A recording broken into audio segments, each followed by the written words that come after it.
আমি বললুম, মেয়েদের অশুচির 3 দিন কাউকে রেঁধে দিতে পারে না। ঠাকুর বললেন, কে বললে পারে না? ঠাকুর বড়ই পেটরোগা ছিলেন। আমি নবদ্বীপে থেকে ঠাকুরের ইচ্ছে মতো শুক্তো ঝোল রেঁধে দিতুম। মাসের মধ্যে 3 দিন মেয়েরা ওসব করতে পারে না। সে কদিন মায়ের মা কালীর ওখান থেকেই প্রসাদ আসতো, তা খেলেই ঠাকুরের অসুখ বাড়ত। একদিন ঠাকুর আমায় বললেন, দেখো, তুমি এই 3 দিন রান্না না করাতে আমার অসুখটা বেড়েছে।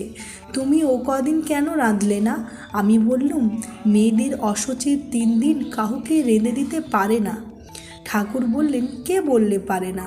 তুমি আমাকে রেঁধে দেবে, তাতে দোষ হবে না। বলো তো, অশুচি তোমার শরীরের কোন জিনিসটা? চামড়া না মাংস না হাড় না মজ্জা?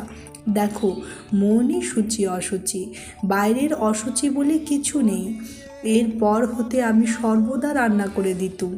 অশুচি অবস্থায় ঠাকুরের পুজো করা চলে কিনা এ প্রশ্নের উত্তরে মা বলেছিলেন, একথা আমিও ঠাকুরকে জিজ্ঞাসা করেছিলুম।